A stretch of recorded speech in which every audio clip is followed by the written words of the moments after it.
दुसऱ्याचं चांगलं करण्यासाठी कुठल्याही पदवीची गरज नसते. त्यासाठी आपल्या मनात चांगली भावना असावी लागते.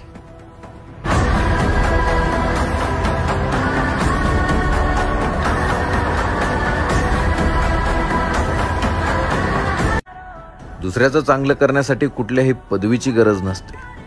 त्यासाठी आपल्या मनात चांगली भावना असावी लागते.